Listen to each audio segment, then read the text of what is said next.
Estamos de regreso aquí este sábado en Enlace 50 y vamos a platicar de todo lo que pasa en nuestro sistema digestivo, como lo estudiamos desde primaria, que empieza en la boca y termina en el recto. Y vamos a hacer un recorrido con dos expertos que nos van a enseñar muchas cosas de qué es lo que sucede, qué podemos prevenir, cómo hay que cuidarnos, etcétera, etcétera. Está aquí con nosotros el doctor Javier Ramos y el doctor José Ramón Mena. Bienvenidos. Muchas gracias por la Gracias. invitación. Pues gracias por su tiempo, porque miren que los veo correr constantemente a ustedes y me da mucho gusto que estén aquí. Bueno, pues, ¿quién quiere empezar con la boca?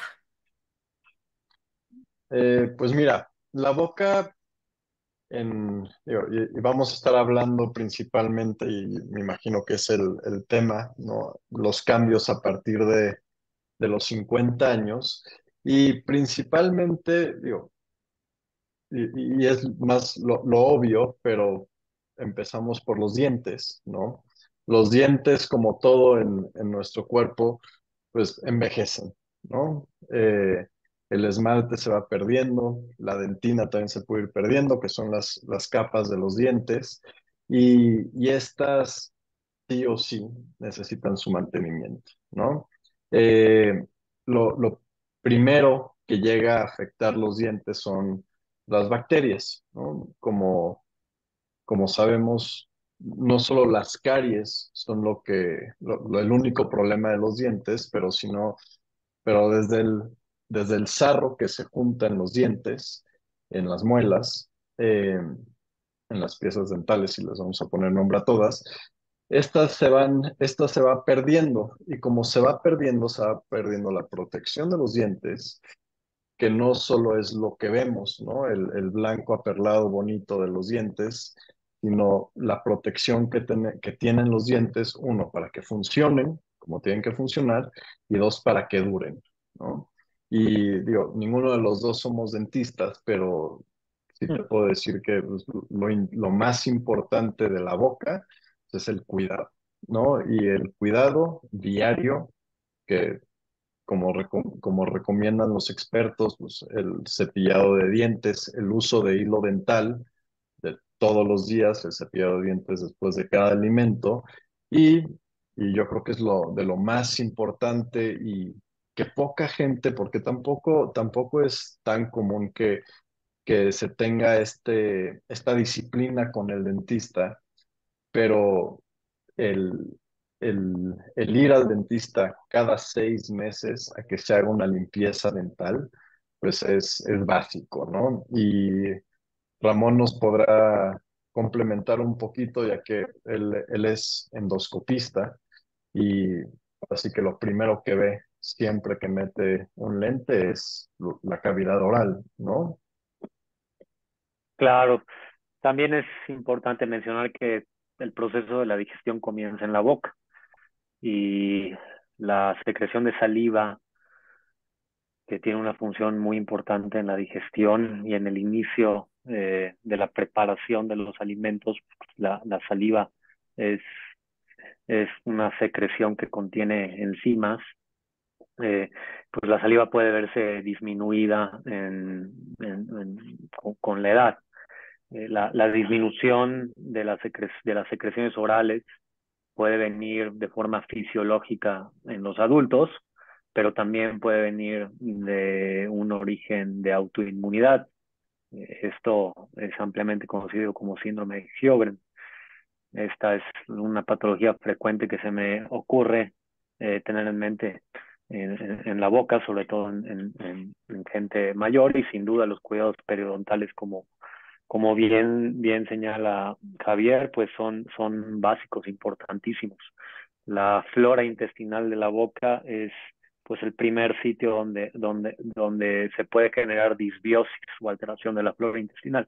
Entonces, eh, pues sí, yo creo que en resumen pondría atención en dos cosas en los dientes, como dice Javier, los cuidados periodontales y la secreción de saliva. Pensaría que esas son las cosas a tomar en cuenta pues hablando de alteraciones patológicas en boca. Pero a ver, ¿por qué dices de la Y, secreción de perdón, saliva? ¿Cómo podemos saber que hay una alteración en la secreción de saliva? La sensación de boca seca es uno de los primeros síntomas que una persona puede referir cuando tiene este, falta en las secreciones orales. Y eso puede darte muchísima sed. Puede darte sed, sí, Ajá. claro. Y más la Entre muchas sensación cosas, de sed, ¿no? Pero muy importante, digo, y en cuanto a la gerostomía, que es esta sensación de boca seca, pues la dificultad también para no solo masticar, sino tragar la comida, ¿no? Porque claro. como no es que masticamos para digerir la comida, sí, como bien dice Ramón, tenemos amilasa, que es esta enzima que empieza a degradar la comida desde la saliva, pero tenemos, o sea, la saliva la usamos para lubricar el bolo alimenticio que masticamos y poder deglutir de forma adecuada. Gente mayor, y digo, no estamos hablando de 50 años, ¿no? Gente ya de edad más avanzada, pues puede tener problemas para incluso deglutir la comida, o sea, pasar el alimento al esófago por la pura falta de saliva. Y eso es, digo, el síntoma es muy obvio. El paciente pues, tiene mucha dificultad para comer. ¿Algo que se pueda hacer al respecto o atenderlo a tiempo? Pues mira, Sí, se pueden dar sí, reemplazos de saliva artificial, en el caso de los, bueno, se asocia mucho la boca seca al ojo seco, sobre todo cuando es de origen autoinmune, se pueden dar lubricantes orales y oculares, eh, pero sí, de cada caso hay que valorarlo y identificar cuál es el problema individual y tratar acorde. Perfecto, entonces hay que estar atento a eso. Bueno, y después de la boca, ¿a qué pasamos, Javier? después de la boca pasamos al esófago, ¿no? Y el esófago es un órgano que por lo menos, si no es físicamente que tiene cambios, sí en la motilidad, ¿no? En la motilidad del esófago, de componentes del esófago y los síntomas que estos pueden generar en el paciente mayor, ¿no? Y sí, a partir de, si no son 50 años, sí 60, 70 años, que empezamos a ver pues, una incidencia aumentada en el reflujo, ¿no? Y este es un reflujo que si yo nunca tuve reflujo, de repente empezamos con problemas de reflujo y Ramón nos podrá dar un poquito más de profundidad en el tema del reflujo en los pacientes de mayor edad. No, lo que dice Javier es importantísimo. Una de las cosas que más se afectan en la gente mayor en el esófago es la motilidad, el aclaramiento del reflujo, que el reflujo es un evento fisiológico, todos tenemos reflujo. El aclaramiento, que no normalmente es gracias al movimiento del esófago, pues se ve disminuido en la gente de mayor edad y por lo tanto son más propensos a tener eventos de esofagitis, o sea, inflamación del esófago. Otro punto muy importante es que la sensibilidad visceral disminuye. Un paciente de 30, 40 años que tenga un problema de reflujo fácilmente puede llegar a sentir la regurgitación o la acidez.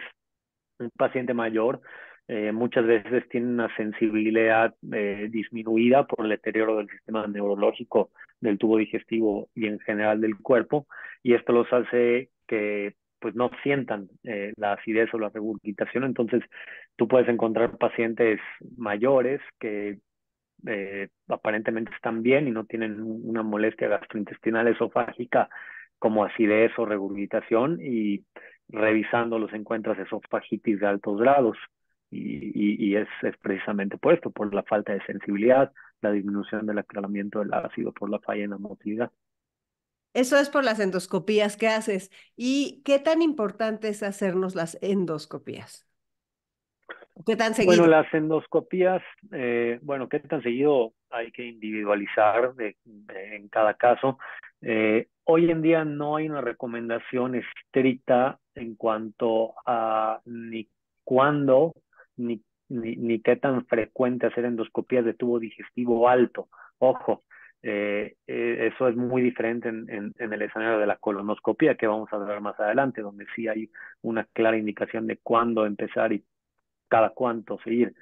En el caso de las endoscopías altas, sí hay investigación en marcha acerca de las endoscopías altas como tamizaje del cáncer gástrico, al menos una vez en la vida, a partir de los 50 años, sobre todo en pacientes que tengan factores de riesgo como antecedentes familiares o infecciones por Helicobacter pylori principalmente.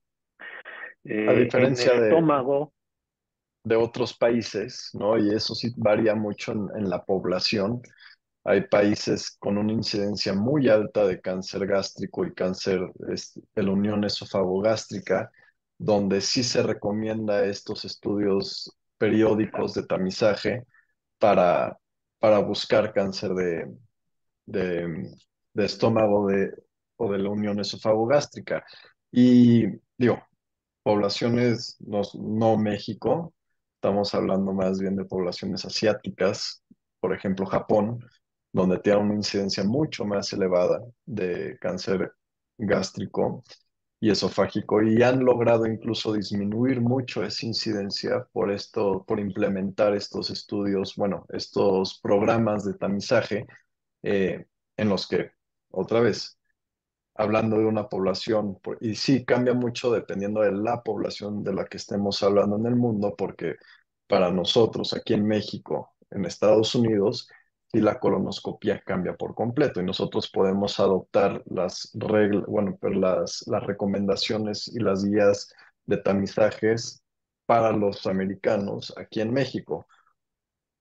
En México, ahora sí que cuando estamos hablando de guías y recomendaciones, por lo regular no son recomendaciones que se generan aquí en México, ¿no? Son recomendaciones que adoptamos nosotros por evidencia médica que se genera en Estados Unidos o en Europa, principalmente, ¿no? No estoy hablando del total, pero sí la gran mayoría.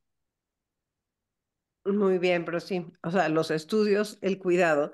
A ver, y entonces, ¿quieres pasar del esófago a el estómago o a la unión o a qué? el No, al estómago. estómago. Yo creo que en el caso del estómago, un punto fundamental, hablando de la población adulta mayor, es el caso de la polifarmacia. Hoy en día la mayoría de las personas arriba de 50 años eh, pueden llegar a tener alguna patología como hipertensión, hipotiroidismo, enfermedad cardiovascular, cardiopatía isquémica, entre muchísimas otras. O es muy frecuente observar gente que consume desde 1 hasta 10 medicamentos en este, en este segmento poblacional, y estos medicamentos, sobre todo antiinflamatorios, aspirina, anticoagulantes, pues son medicamentos que sí ocasionan irritación en la mucosa gástrica o gastritis. Esto creo que es la mayor consideración que yo tendría en este segmento poblacional. Obviamente mencionar la relación de esto con la presencia de Helicobacter pylori, que es una bacteria muy frecuente también en nuestra población y que en conjunto con la polifarmacia hacen la sinergia perfecta para en adultos ver mucha enfermedad acidopéptica, que pues la enfermedad acidopéptica incluye la presencia, la úlcera péptica, la dispepsia, entre otras enfermedades y complicaciones de estas mismas patologías, como las estenosis, el cáncer gástrico, los pólipos. Los pólipos son otra condición muy frecuente observada en estómago, sobre todo asociada a consumo crónico de inhibidores de bomba de protones, que hoy en día son los medicamentos over the counter más, más, más adquiridos en las farmacias. Como por ejemplo los Estos son, desinflamatorios o qué, ¿qué es eso? no, los inhibidores de Los bomba de inhibidores de bomba. protón, el omeprazol, el pantoprazol, ¿no? Medicamentos que la gente compra nada más por sentir un poquito de molestia o cree que tiene o lo que siente, el propio paciente se automedica porque ay, tengo algo aquí, me molesta algo aquí, entonces pues consumo crónico de omeprazol que a cierta edad sí podemos empezar a ver efectos secundarios importantes por el consumo crónico de estos inhibidores de bomba de protón. El más común es el omeprazol. Y yo creo que algo muy importante y lo vamos a estar tocando durante esta charla, pues es el consumo de tabaco y de alcohol, ¿no? Y ahora sí que son otras generaciones, ¿no? Las generaciones que nacieron en los 60s, 50s, 70s, sí tienen así que no por excluir a las poblaciones más jóvenes, pero el mayor consumo de tabaco, no de alcohol, pero sí el mayor consumo de tabaco es hoy en día en México, de gente pues, de esas décadas, ¿no? Eh, y sí, y hablando de esófago y estómago, con la edad, los tumores de tubo digestivo, por lo menos, se van haciendo cada vez más prevalentes conforme va avanzando la edad, ¿no? A mayor edad hay mayor riesgo de cáncer de esófago, de estómago, vamos a bajar al páncreas, de colon. La edad sí es un factor de riesgo, ¿no? Con solo tener más años tenemos más riesgo. Si podemos ayudar a nuestro cuerpo o evitar que desarrollemos algunas de estas enfermedades, pues, una de las primeras recomendaciones que tiene que dar un médico es suspender el tabaco y suspender el alcohol. Y más si se consumen juntos. Juntos esos dos factores hacen sinergia para favorecer el desarrollo de estas enfermedades malignas. El alcohol también, o sea, o el alcohol solo y el tabaco solo también favorecen, o Sí, sea, o- pero juntos exponencial. hacen buen equipo. Ujú. Pero entonces tú dirías, las personas de 60 en adelante o así ya no toman alcohol, o sea, ya fumar yo creo que está fatal por todas las cosas, ¿no? Los pulmones, todo, la mácula, todo lo que sabemos. Pero entonces, ¿recomendarías un tan tan? Ese completo, sí, claro, pero como también se lo recomendaría a una persona de 30 años, 20 años, ¿no? Pero sí a mayor edad hay una mayor incidencia de cáncer, ¿no? En el tubo digestivo. Eso es un hecho. Eh, si nos vamos a la epidemiología de cada uno de estos tumores que acabo de mencionar, la prevalencia y la edad a la que vemos en mayor número, porque sí, claro, se van a salir varios casos de, esta, de estas edades, pero a mayor edad hay mayor riesgo de desarrollar cáncer de tubo digestivo. Y es fácil generalizar todo el tubo digestivo en ese punto en particular, ¿no? Todos los tumores de tubo digestivo tienen mayor incidencia en población mayor.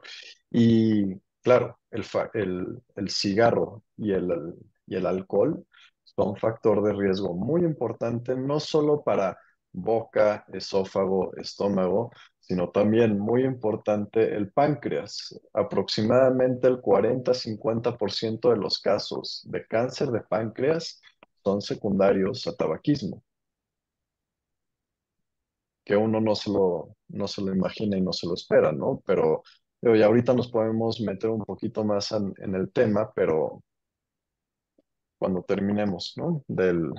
Cuando bajemos del estómago al Ok, páncreas. en dónde íbamos, Ramón? Vamos en Yo creo en el que estómago. ya, bueno, pasando el estómago viene el intestino delgado.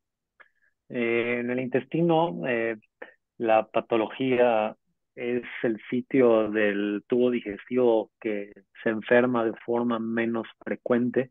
La patología intestinal, bueno, en gente adulta sí habría que considerar los tumores submucosos, los tumores de la encrucijada biliopancreática, que son tumores neuroendocrinos, tumores submucosos.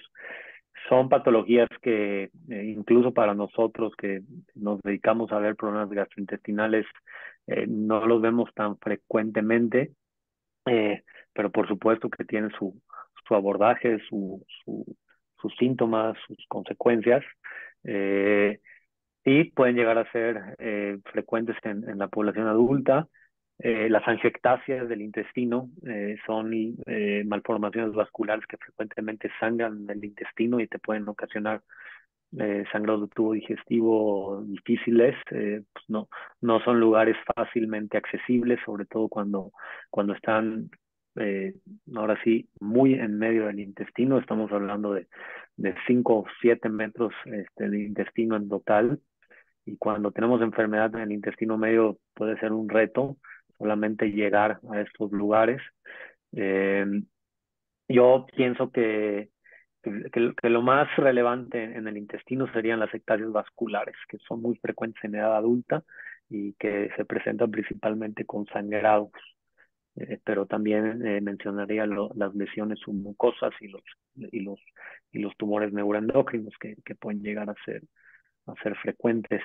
Eh, Pasaría con Javier a hablar de la enfermedad de la vía biliar y del páncreas, que son las glándulas accesorias del intestino y que sí son patologías que son bastante más frecuentes.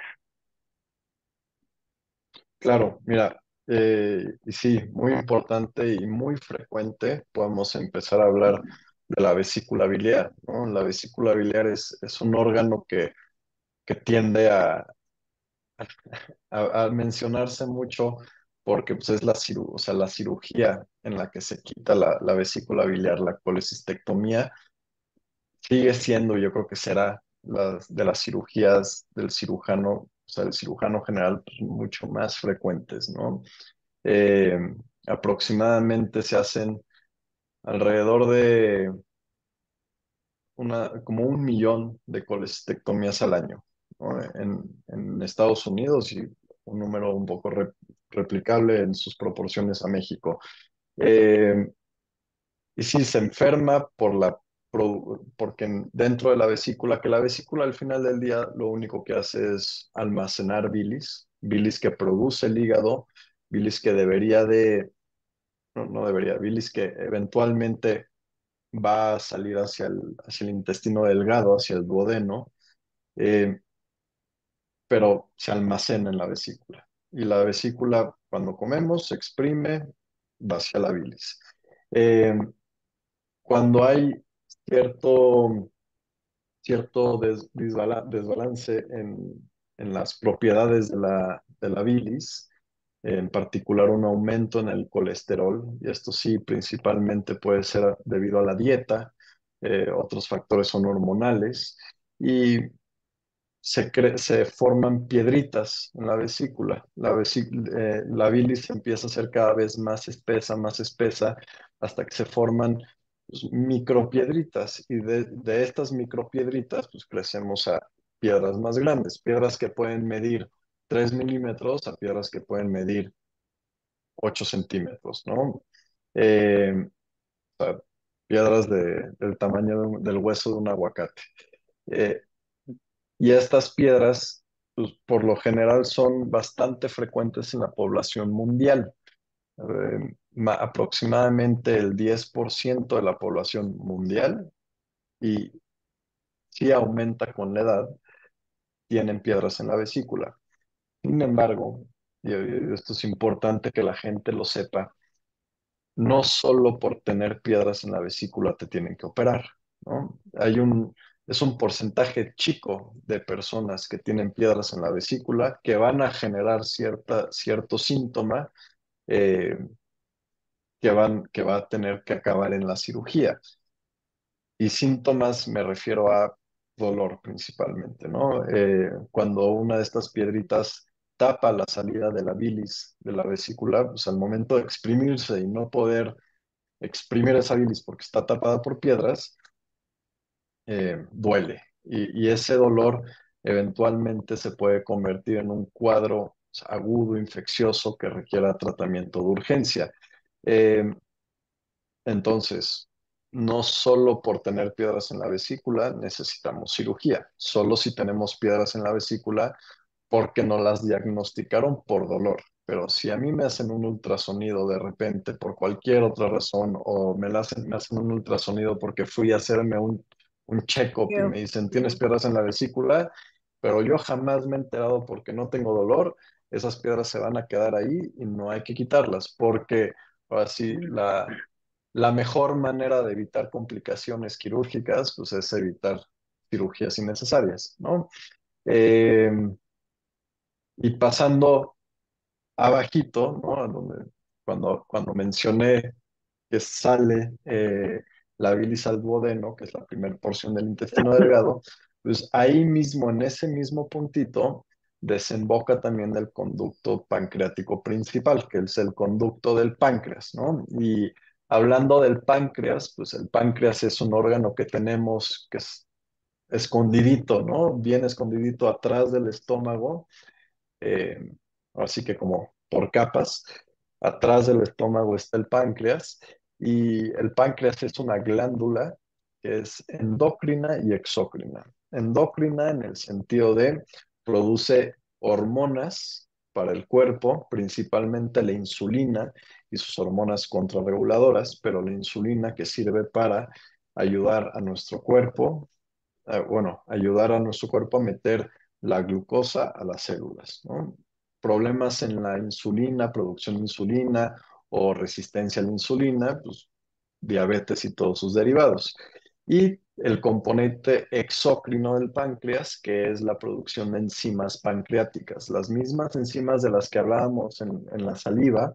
Bueno, el páncreas produce y echa hacia el intestino, así que el ejército de enzimas, ¿no? Tenemos enzimas para digerir proteínas, grasas, carbohidratos, todo en el páncreas, ¿no? Entonces y sin páncreas, pues, uno, viviríamos diabéticos, descontrolados, y dos, no podríamos digerir eh, la comida, nada de lo que comemos.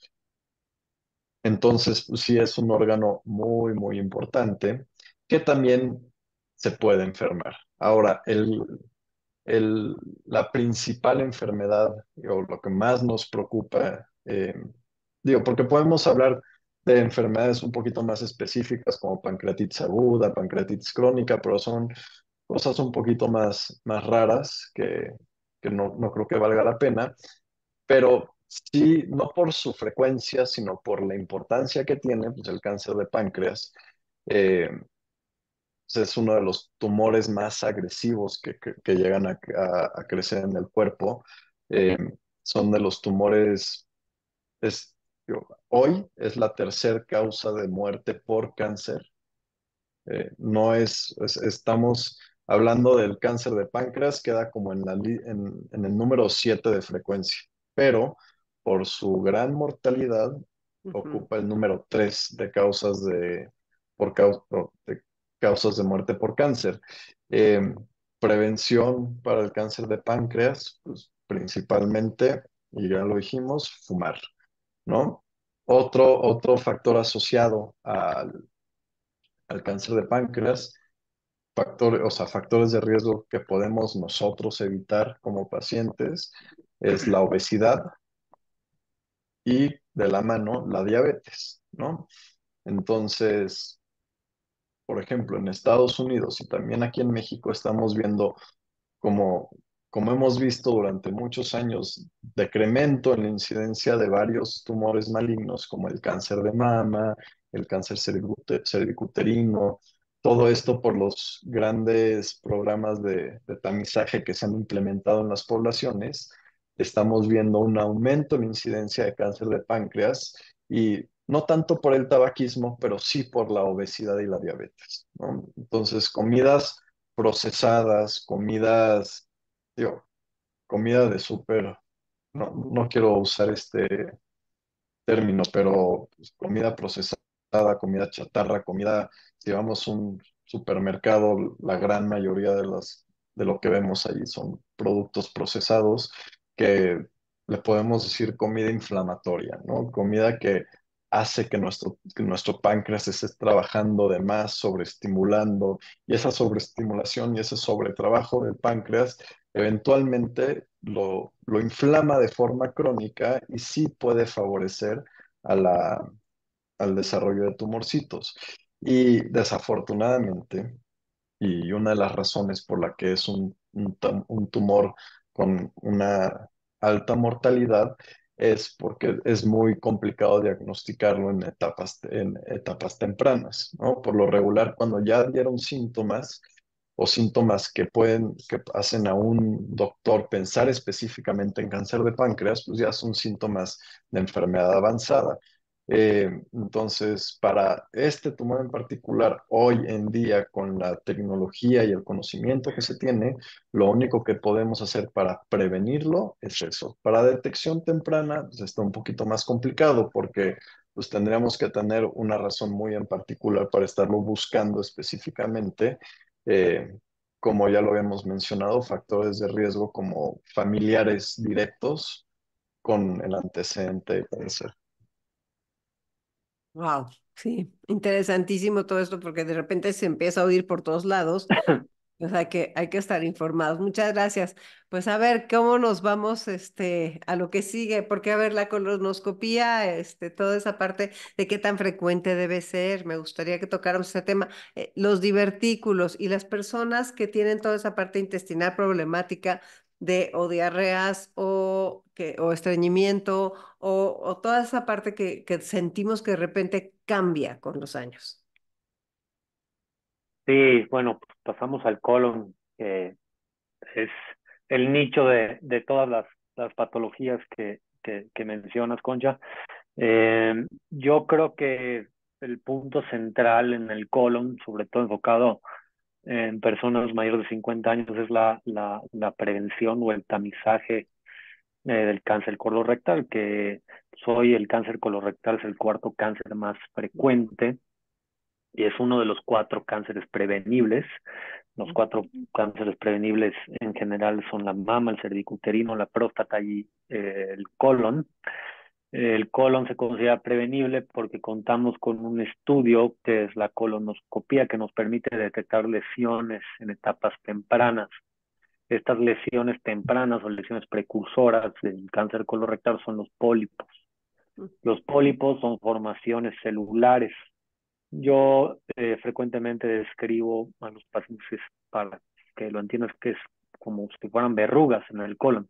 Hay muchos tipos de pólipos. Hay pólipos pediculados, bueno, en cuanto a su morfología, que estos son pólipos que parecían un arbolito, y hay pólipos que se llaman sésiles, que son pólipos que parecen una montañita, y hay pólipos planos, que también son completamente integrados a la mucosa, y pues son acúmulos celulares que por definición, en el caso de los adenomas, que son las lesiones precursoras del cáncer colorectal, tienen displasia. Esto quiere decir que en el microscopio las células no se ven bonitas, se ven con núcleos aberrantes.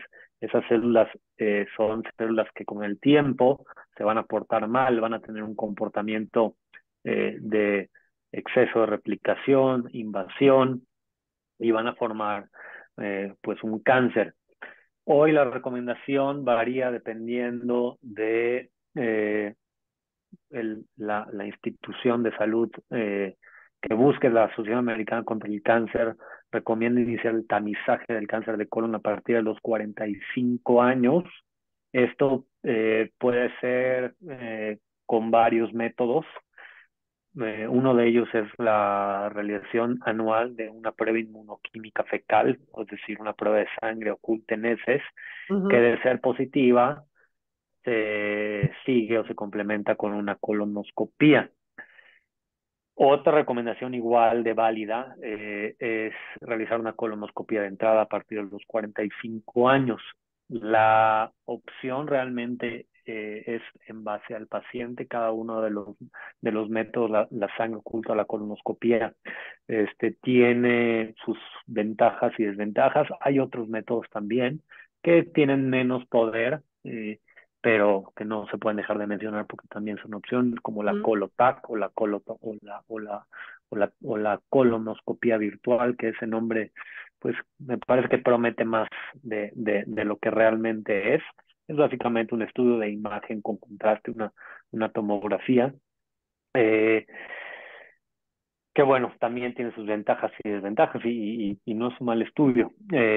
Hoy en día creo que, en mi opinión y seguramente la de muchos, la colonoscopia sigue siendo el rey, puesto que es un estudio diagnóstico y terapéutico, es decir, es un estudio de un solo paso, es un estudio que detecta los pólipos y en ese mismo momento tienes la opción de resecar y que en general da más tranquilidad en buenas manos, porque pues una prueba de sangre oculta fácilmente puede ser falsamente negativa, puedes dejar ir lesiones, es decir, tú ves un resultado negativo y realmente no es negativo, y pues necesitas tener un apego anual con la sangre oculta la necesitas estar haciendo año con año, y eso también genera costos, a largo plazo es debatible si realmente es costo efectivo hacer una estrategia de sangre oculta, puesto que con los falsos positivos que vas a tener, las colonoscopías extras que vas a hacer,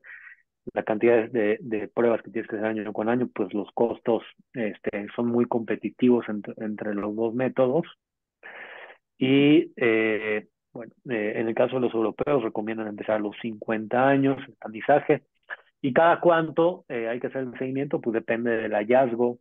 Este, si tú tienes una colonoscopía sin pólipos o una colonoscopía normal, los 45 o los 50 años, la recomendación o la sugerencia es hacer una colonoscopia subsecuente dentro de un intervalo de 7 hasta 10 años, si tú no tienes absolutamente ningún pólipo, y así hasta los 80 años o cuando tu expectativa de vida sea menor de 10 años. Hoy en día vemos gente de 90 hasta 100 años de edad, entonces cuándo parar también es individual y no solo por la edad, sino por todo el contexto clínico del paciente. Hay pacientes que los encuentras muchos pólipos, muchos adenomas, pacientes hay que seguirlos a 3 años, hay pacientes que tienen pólipos con displasia de alto grado, o sea, que están muy cerca del cáncer, esos pacientes a 1 año, hay pacientes que tienen pólipos hiperplásicos únicamente, o un adenoma, los pacientes a 5 años,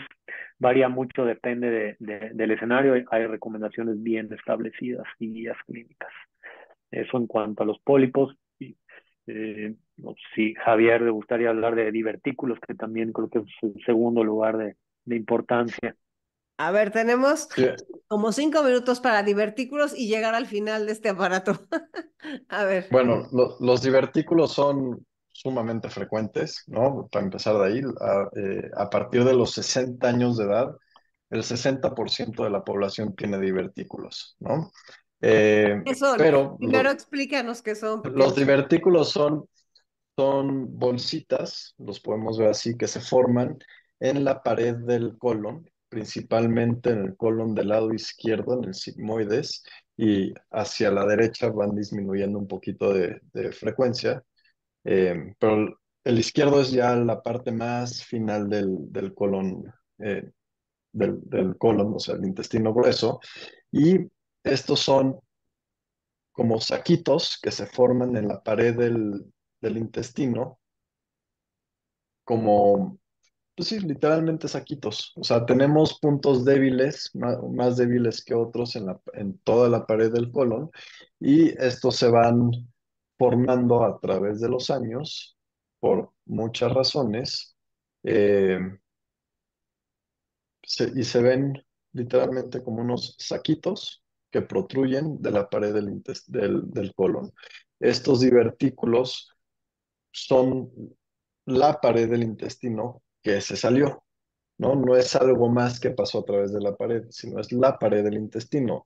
Entonces, si nosotros los vemos desde adentro del colon, lo estamos viendo como bolsitas, ¿no? Con una luz perfectamente formada. Y en este divertículo, pues podemos tener complicaciones. Entonces, la enfermedad diverticular son divertículos que se enferman, ¿no? Y se pueden enfermar de varias razones, perdón, de varias formas.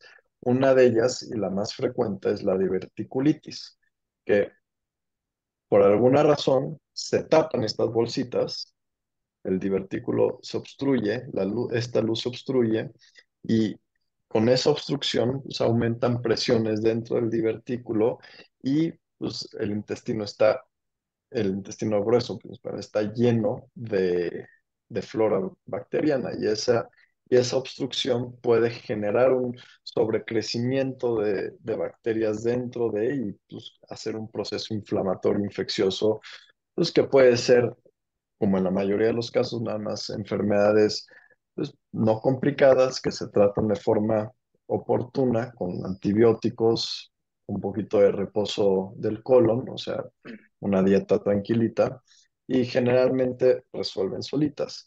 Eh, la otra razón por la que se pueden complicar son por sangrados, ¿no? Una causa importante de sangrado del tubo digestivo bajo es la diverticulosis, o sea, los divertículos que sangran. Y otra, que aquí Ramón me podrá complementar, pero pues es una inflamación que no es infecciosa del colon por divertículos, un poquito más rara, pero es un porcentaje bajo de personas con divertículos que se pueden llegar a enfermar, porque pues como ya lo dije, es algo muy frecuente. Sí, es bien interesante esta última forma de enfermedad diverticular. Se llama colitis segmentaria asociada a divertículos. Es una inflamación importante del colon, o sea, los divertículos que frecuentemente se puede confundir con enfermedad inflamatoria intestinal y que se presenta con sangrados. Esa es otra de las patologías que también tienen un pico de incidencia de los 60 años, la enfermedad inflamatoria intestinal, que no mencionamos, pero bueno. También podríamos hablar mucho de estreñimiento. Creo que vamos a necesitar otro programa solo para hablar del colon. Sí, es que el colon es así como que es lo que sentimos que nos da muchas cosas, ¿no? Muchas molestias, o sea, pero sí, entonces, bueno, entonces también está el estreñimiento y si quisiéramos pasar a lo más relevante de lo que falta, Sería hablar de un poco de la patología no rectal, que sí, el estreñimiento sobre todo está muy asociado a la enfermedad hemorroidal, a las fisuras perianales y sobre todo en edad adulta también a la disinergia defecatoria. Eso es una de las causas importantes. La incontinencia es es un síntoma disinérgico, y también el estreñimiento puede llegar a ser un síntoma disinérgico. El estreñimiento pues puede ser por falta de motilidad, por falta de fibra en la dieta, pero también puede ser un síntoma anorrectal, por falta de relajación en los esfínteres, o lo contrario, la incontinencia por falta de tono, que eso es algo frecuente, sobre todo en mujeres que han tenido una cantidad importante de partos. Ese también es otro campo muy, pues, de cada patología podríamos hacer un programa. claro, claro, esto es algo importante. Yo lo que quería era dar un panorama y decir, a ver, ponte atento, sí, a estas cosas, ¿no? Entonces, creo que con lo que nos han mostrado, podemos estar, o sea, fijarnos y decir, a ver, bueno, pues si tengo o incontinencia o si siento que voy al baño y que nunca termino, por ejemplo, que mucha gente Claro, reporta eso de que siente que, o sea, que es algo más o menos que va con la edad, pero que sí se puede hacer algo. Siempre se claro, puede hacer sí, algo y eso es algo muy importante, ¿no?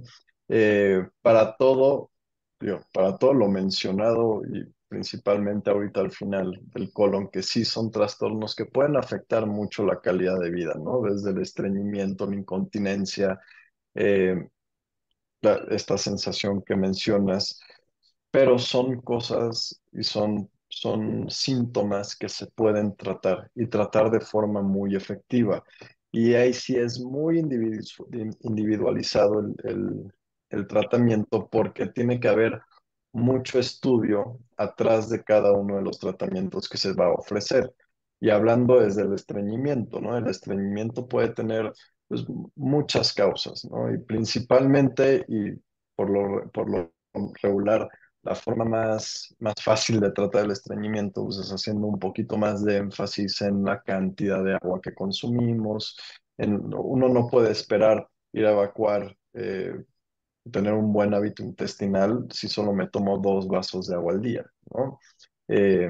O sea, desde la ingesta de agua, el tipo de comida que ingerimos, ¿no? La cantidad de fibra que ingerimos, la cantidad de agua que ingerimos con la fibra.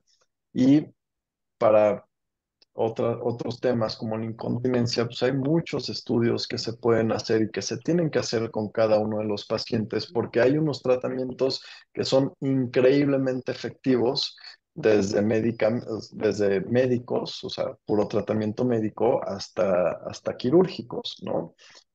Tratamientos, hablando de la neuroestimulación, por ejemplo, ¿no? Son aparatos implantables que estimulan ciertos nervios en la zona que ayudan muchísimo con la incontinencia. Entonces, siempre va a haber algo que hacer, ¿no? No solo porque ya llegué a cierta edad y tengo ciertos síntomas, pues ya me condeno a esto hasta por el resto de mi vida, ¿no? Que no tiene ningún sentido. Siempre que tenemos algún síntoma, y aquí es cualquier síntoma, pues es importante acercarnos a un profesional de la salud para que por lo menos nos puedan dar que se pueda dar una orientación de hacia dónde voltear a ver, ¿no? Con qué especialista ir, eh, y si cae con un especialista, pues ahora sí que seguir bien las indicaciones porque siempre va a haber algo que hacer, ¿no? Y siempre se va a poder mejorar el síntoma. Pues sí, eso es muy esperanzador porque ya vimos todas las cosas que tenemos que cuidar y es muy importante lo que estás diciendo, o sea, sí hay maneras de que podamos mejorar y dos cosas, ¿no? Prevenir y mejorar, no quedarnos con una cosa tan espantosa que pudiera ser una incontinencia que nos rompe nuestra calidad de vida, no hay, ya no quieren ir las personas a ningún lado y a lo mejor hay una solución, entonces por eso hay que estar informados, Sí, de eso se trata esto. sí, sí, digo, si no es una solución al 100%, sí va a mejorar mucho, ¿no? Para todo otra vez hay un tratamiento y algo que ofrecer. Y aquí lo importante es pues, la especialidad médica, ¿no? No esperar que nuestro tío, no sé, médico internista, que nunca en su vida ha tratado una incontinencia fecal, pues nos intente dar algún tipo de recomendación o condena por, digo, a nuestra incontinencia, ¿no? Siempre con un especialista y siempre pues, abierto a explorar oportunidades, ¿no? De tratamiento. Pues muchísimas gracias, doctor Javier Ramos, por estar aquí en Enlace 50. A ver, doctor Ramón Mena, danos una última recomendación, por favor. Una última recomendación, cuídense. Bueno, con lo último que platicaban, se me ocurre algo que a mí siempre me gusta señalar, que es donde más hay problemas, es donde más hay oportunidad de mejorar y de trabajar. Entonces, eh, siempre hay que buscar ir hacia adelante y la gente con problemas pues, repercute mucho en su estado de bienestar emocional. Entonces, siempre hay que ir para adelante y un cuerpo sano también ocasiona una mente sana y viceversa. Pues sí, pues muchísimas gracias a los dos por haber estado aquí en el programa. Y sí, claro, tenemos que hacer programas individuales, órgano por órgano. Esto fue un panorama general, pero ya estaremos otra vez en algo individual. Sí, y si a tu público se le ocurren ciertas preguntas o dudas en particular, pues podemos empezar a segmentar, ¿no? Las charlas que podemos tener en un futuro ya más con temas más particulares, ¿no? Y poder ampliar un poco la cantidad de información. Pues muchísimas gracias a los dos. Muchísimas gracias. Aprendimos Gracias a ti, Concha, gracias, Javier. Muchas gracias.